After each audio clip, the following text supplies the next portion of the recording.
What's up, guys? This is your host, Sonia, and you're listening to What a Week, a podcast where I sit down and talk about my week in the most unorganized way possible. This is episode number 25 for the week of December 6th through December, let me figure that out real quick, the 12th, December 6th through the 12th.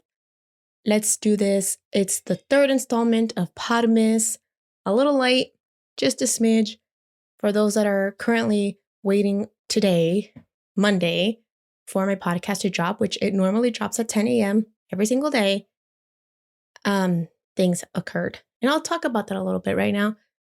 But yeah, so if you guys are ready to get started and listen to what happened 2 weeks ago and my thoughts and my struggles and my frustration levels, then keep on listening and watching.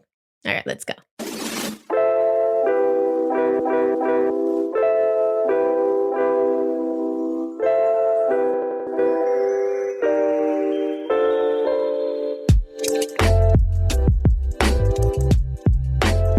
What's up, guys? Happy Monday and happy Tuesday if you're watching this on YouTube. How are you guys doing? It's crazy. Let me start there. It's normally I record these the weekend before, the week before, and then like on Sunday I will edit, and then on Monday I will edit the video, and then everything just goes out beautifully like it should at its regular scheduled programming time, you know? Well, not this weekend. I completely forgot. It's been a freaking hectic week, and we'll talk about that next podcast, but it's been crazy. And the fact that I have to record for my podcast and it has to literally be in a good lighting situations, it was not going to work out yesterday. Woke up late, ate breakfast late, literally at like 1 p.m. And then football, then church. By the time I was going to get ready and be prepared for a sit-down video of a podcast, it was going to be like 5 o'clock, 6 o'clock. And I do not have any like faux lighting. Is that what you would call it? It's just like I don't have any light boxes or a ring light or anything that could help me like still record a podcast at 8 o'clock at night or film it. So I just decided to, you know what, I'll wake up early on Monday and do it. But then Monday came, which is today, and I did not wake up early as I wanted to. I woke up around 9 instead of 8. Then to try to get ready to eat breakfast. It's 11 o'clock, y'all. It's 11 o'clock. And this podcast should have gone out an hour already ago. So that's what we're doing. So literally as you're listening to this podcast today, because I'm going to drop it today regardless at what time I drop it. You're listening to what just happened a few hours ago. So yeah, take that into consideration. I'm doing this, okay? We got this. And then this last week was just crazy. And then Christmas shopping, okay? Raise your hand if you are a last minute Christmas shopper. Me, despite the fact that I try every year to try to get ahead on my Christmas shopping list, I always get behind. Everything grows. A lot more people join, I join more like Secret Santa and like gift exchanges and stuff like that my list just grows exponentially. And then by the time Christmas rolls around, I'm still behind on gifts. Like, it's crazy.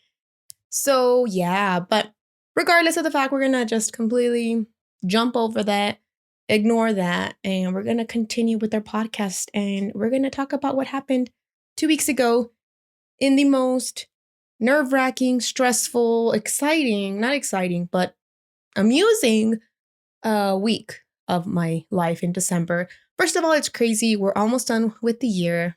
2021 literally zoomed by.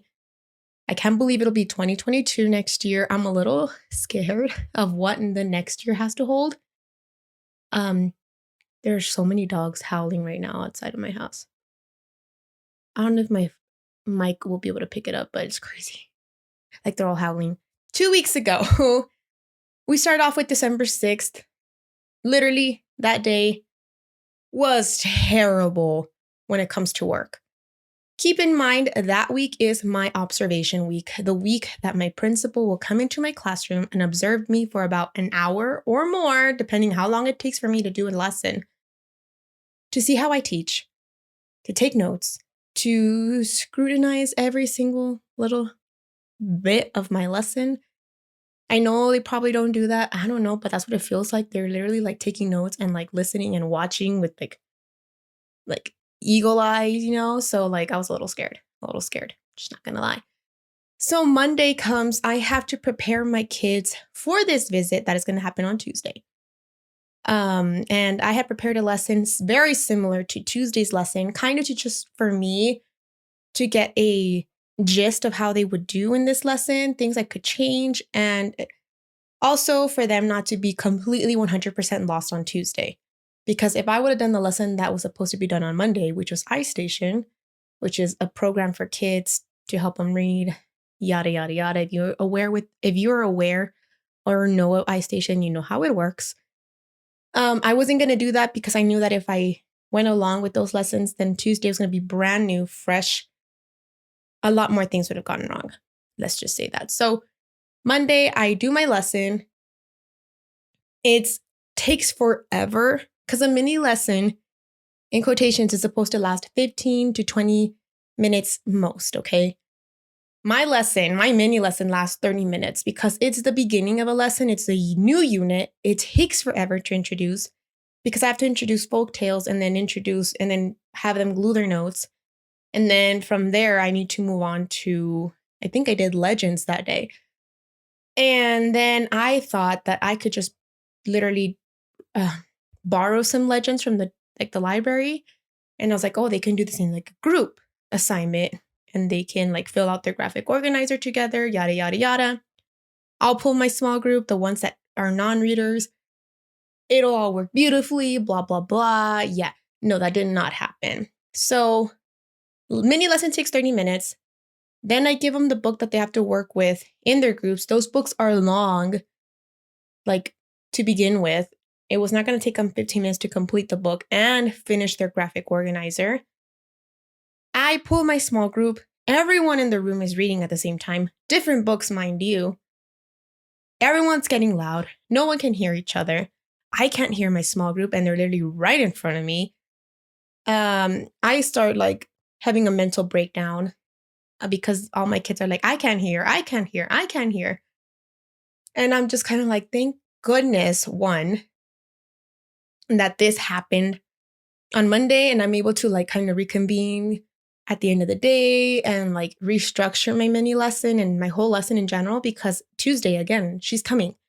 She's going to watch my lesson. I can't have the exact same problems that happened on Monday happen on Tuesday. So thankful for that. But now I'm like, dang it. Like I had to go back to square one. I have to change everything. And I'm kind of scared because that Monday, my kids' behavior was not the best. Okay, my classroom is a very behavior-filled problemed classroom. I'm having such a hard time trying to structure it with expectations. And I'm terrible at communicating because I feel like parents, there's so much I can do.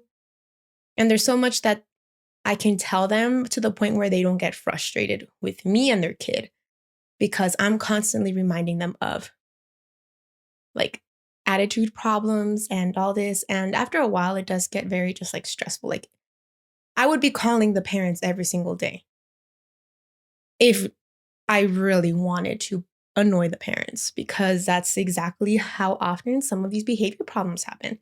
So it's not a pretty sight, but regardless, Monday happened. I stay after school. I have my pre-conference with my principal to kind of give her like a 411 on what's going to happen in my classroom, what can she expect to see, what to take account of based on behaviors and stuff like that.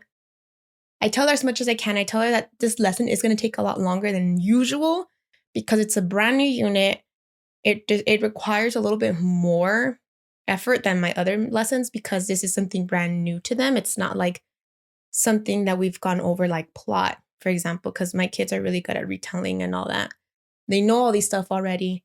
Whereas this component, about like folk tales and all this shenanigans. It's just completely like whack, okay? Um, so I tell her all that. I literally, after my pre-conference, I stay back. I go through my lesson. I revamp it. I make it to the point where I literally provide the kids with as much direction indirectly as possible. Like I literally put pictures like, this is what you do first, then you do this, and you do that. Because if not, I'm going to have 6 kids coming up to me during small group asking me what to do. And I can't have that because she will take note of that the kids are not independent enough to do like their work and the expectations, and they're lost, and then they're interrupting my small group, and then that's a whole shebang. So I literally put those things, and then I change it to I changed like the book concept, like they're independent, to not be a group work assignment anymore. Because again, if everyone's reading at the same time, different books, it's very hard for them to listen to each other. And behavior was not going beautifully, so I could not trust them to be to be working in a group without being too loud and without me having to raise my voice and do things like that. So I was going to completely sidestep that, whether that took off points from my evaluation about them not being able to work in groups. I would much rather take points off there than for me and my classroom management. So I changed the books around. I made them all on Epic. Everyone got an independent book to their level. Some of the kids are non-readers, so I usually pull my non-readers, the ones that can't read, and we'll do a lesson. We'll do the same thing, the activity, but with me reading the book, and they just like are talking and orally responding, and then they write as much as they can. But I do have another little girl who's also non-reader. I can't pull her in my small group. I think she works better independently rather than in a small group. So I actually pulled a book for her that it's read to her. She was able to do the lesson beautifully, like the independent work beautifully. So that happened. So I changed those books around. I made sure that my read aloud, because the read aloud that I had originally planned was super long. And I think that was one of my problems on Monday, that the book that I chose for my read aloud was like a 15-minute read aloud book. And that was like the whole mini lesson. So it was not going to be possible if I did that. So instead I shortened the book. It was like a 6-minute read instead of a 15-minute read. So I could cut it down in half. I made it more interactive to the point where I didn't have to like go back and forth to my computer to like access the book and then like go back and forth, different PowerPoints. I put it all in one PowerPoint, made it so much easier for me. And then I did that. But that was Monday. And I think I stayed till like 6 again at work, 6 or 7 to try to finish. Cleaned up my classroom, got things prepared, did like an anchor chart for the day of my observation so that the kids could take notes, or I could model my lesson so the kids could see, and yada, yada, yada. But that was Monday. And then on Monday, I come home and I see that on Twitter, RM is trending. And I'm always checking my Twitter to see who's trending, because every week, every day, some new BTS member is trending. It's either all of them or just one of them. Well, today, RM is trending. And it's a picture of RM taking a picture of a cat saying, "I found Yoongi." I'm confused where that picture came from. I thought it was coming from Weavers. And then a lot of people kept mentioning RM's Instagram. Mind you, at this point, BTS did not have Instagram accounts. All they had was a Twitter account that was for all 7. They had a Weavers account, and they all have their independent Weavers accounts, but they're not very active on there as much as they used to be. They have a YouTube account. They have all these socials again, but they're all mostly group-based. So I'm kind of confused as to what they're talking about when they're saying Instagram accounts. So I go through my Instagram. I do some digging. I look at the username, and then I see archive, and I'm like, is this like a fan-made Instagram account? I'm not even sure. I'm like, these peoples are crazy. BTS does not have Instagram accounts. There's no way. So I go to Instagram. I type in archive, and then I see that it has the blue check mark, and it's literally Namjoon's Instagram. And then I find out that the other 6 members made an Instagram account. And then I go crazy, and then I tweet out, I'm like, since when do they have Instagram accounts? I wasn't sure if it was real yet. I'm kind of like, what? Are you serious? They have Instagram accounts? Um, and literally a few hours pass and I find out that yes, these are legit Instagram accounts. They're posting like crazy. Some of them. Okay, some of them. Literally, Yoongi posts a picture of a red square. He posted something else, then he took it off, then he put a red square, and he said that Instagram was hard, which is hilarious. Because yes, Instagram is difficult if you're brand new to the social platform. But this is great because I love that they have Instagram accounts because you get to know them individually. And they post things that they like. And freaking Mr. Kim Tae-young has wrecked me and literally like put me back into line because I kept like gravitating towards JK. Kim Tae-young has always been my bias, okay? But JK was wrecking me, was like taking a lot of my attention. But then this homeboy starts an Instagram account, Kim Tae-young, and he posts so much content and he posts a lot on stories. And let me just say, like, they are a breath of fresh air. And it's just kind of like, this man is going to make me go crazy. But that happened on Monday. So besides the fact that I'm like literally struggling and worried about my observation, I also get a wonderful surprise that BTS has officially their own personal Instagram accounts, which I'm very surprised that it took them this long, but I'm thankful for it. And I really hope people don't ruin it because some people are very like judgmental and people put in their 2 cents. Like, does it matter what they're doing? Like, they do good or bad. Like, I can have my own opinion about it personally on my own, like in my head, keep it to myself kind of thing. Not go blast it and tell them like, why are you doing this? Like, that's not right. I don't approve of you not having a shirt when you're recording your stories, for example. Like, really, just let them be. If you like it or not, you are entitled to your opinion, but you are not entitled to change them. Like, for example, I have my own personal opinions about things that people do, but I'm just not gonna, I've learned my lesson. I'm not going to force someone to change who they are. I am not going to tell them that what they're doing is right or wrong. And because of my perspective that they should change, I'm not going to do that. But I will have my own opinions and you're entitled to your opinions as well. But please let them be. Because if I don't have any more Taehyung stories without a shirt, I'm going to go crazy. And if he stops posting, I'm going to go even crazier. So y'all, please mind your own business. I literally have to re-straighten my bangs because I'm not kidding when I tell you that if I just leave my hair for 30 minutes in this humidity, there's not even humidity in this freaking city of mine. It's dry. Like my skin can tell you it's super dry, but my hair, on the other hand, just has a mind of its own and give it 30 minutes and it poofs up and it starts curling again. It's annoying. It's frustrating. I need a new Brazilian blowout like treatment on my hair because it was doing really well.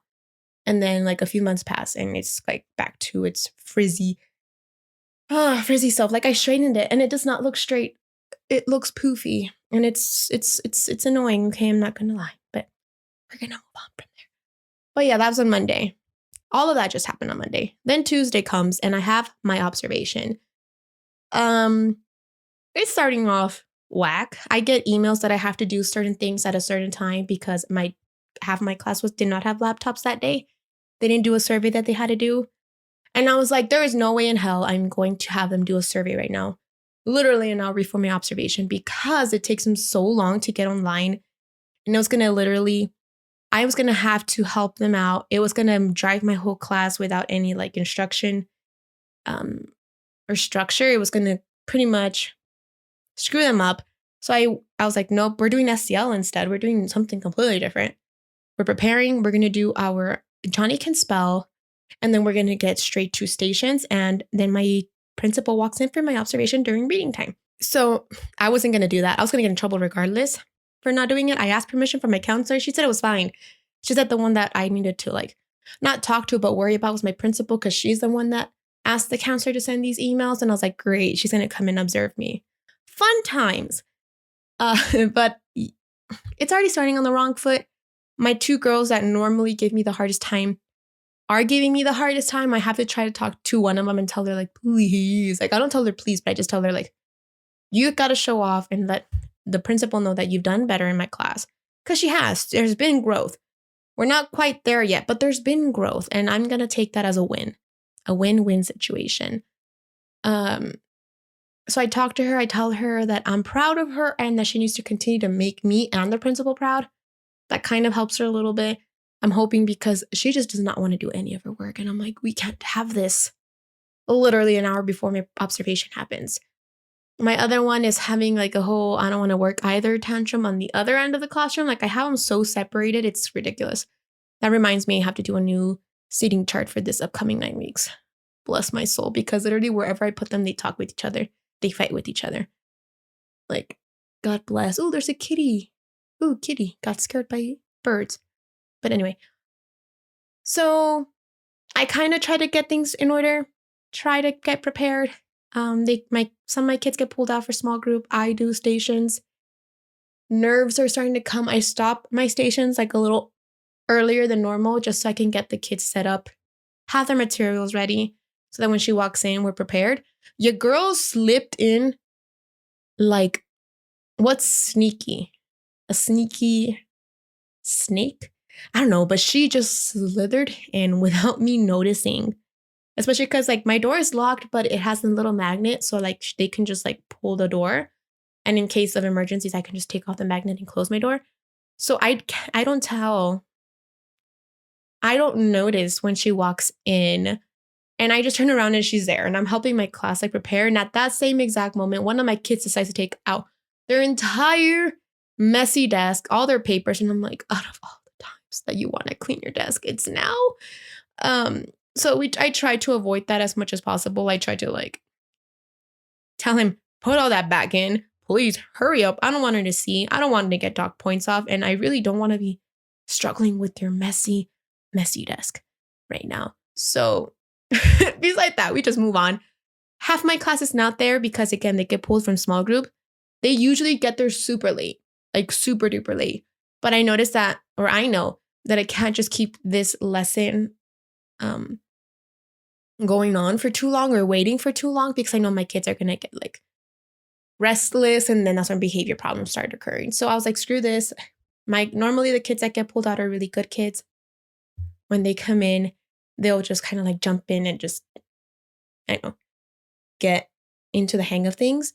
So I start my lesson. I do my little connection, this and that. It's going well. Some of my kids are like, I don't have this. And I'm like, damn. So I give them like the sticky notes. I'm like, here you go. Get it prepared, ready to go. I do my lesson. I do my intro. They're discussing the counselor. The principal is walking around listening to their conversations. Everyone's doing good. They got quiet the moment that the principal was there. Mind you, they're never quiet. So I'm perplexed at how quiet the classroom is. But regardless, I'm moving along. I'm thinking, thank you. Heck yes. Let's move on. Then 10 minutes later, my other kids come in. I tell them, okay, grab this, grab that. Listen in. I do a quick little kind of like discussion right then and there because I'm like, okay, and they need some time to get ready. It's going to be very like talkative regardless and noisy because they're going to take out their notebooks. So I get I get the rest of the class like communicating, discussing. The others get a quick 1 minute to get everything ready. They're good to go. I move on with my lesson. I do my mini lesson. I model.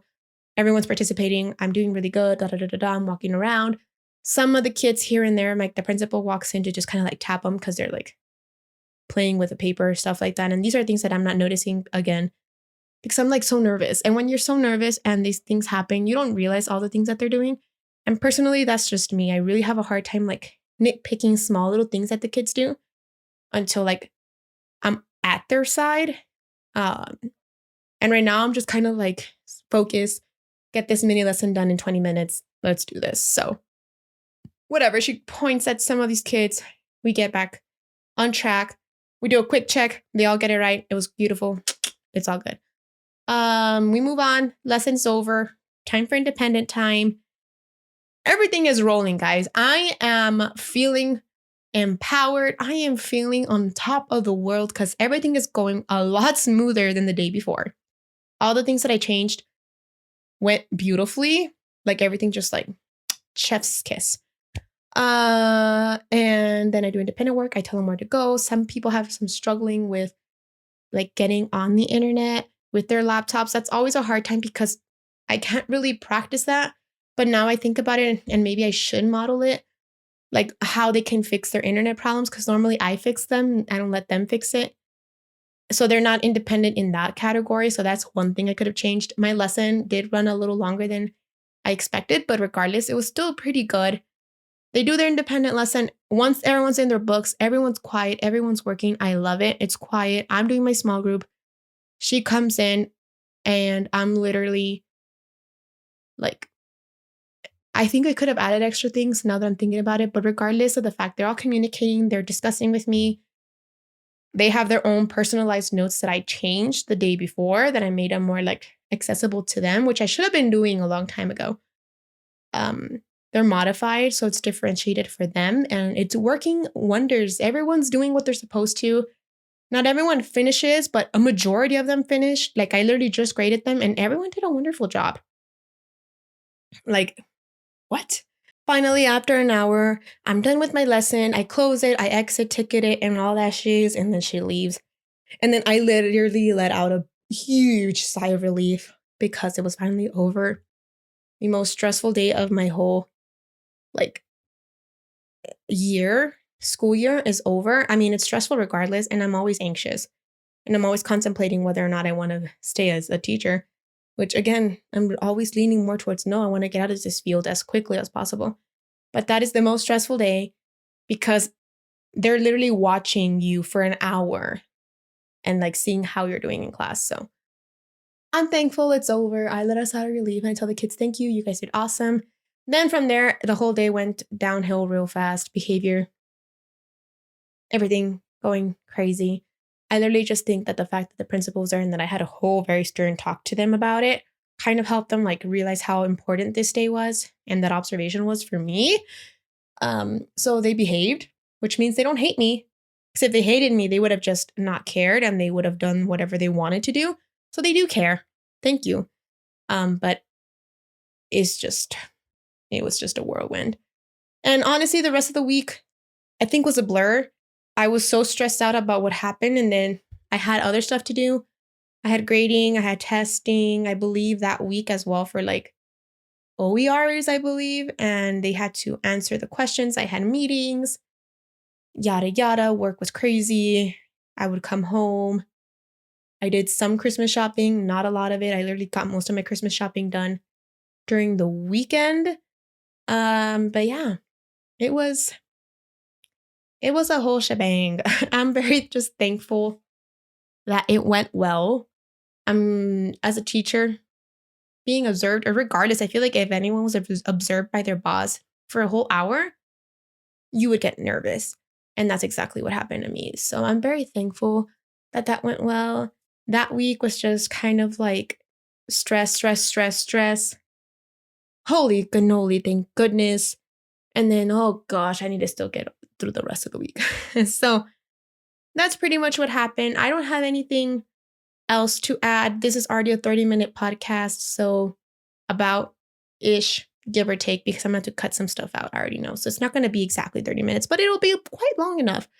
And I just want to take this time to remind all of you that I really hope you're doing well. I really hope that wherever you are in life right now, it's exactly where you want to be. And if it's not, that you soon find those paths that you want to take to get you to where you want to be, because I know it's so difficult. And this last week, not the 2 weeks ago, like this last week, I've learned so much and I've cried so much. So prepare for that podcast. And I just I needed to take a little breather and kind of like reconnect to where I am.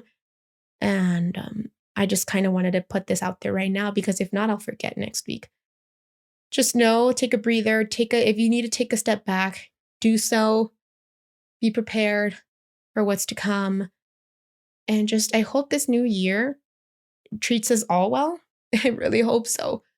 And if you're taking new risks, like I am, I hope they turn out fruitful. I hope that's the correct way to use that word in a sentence. Probably not. But regardless, like, let's just all get through this. We got this. You got this.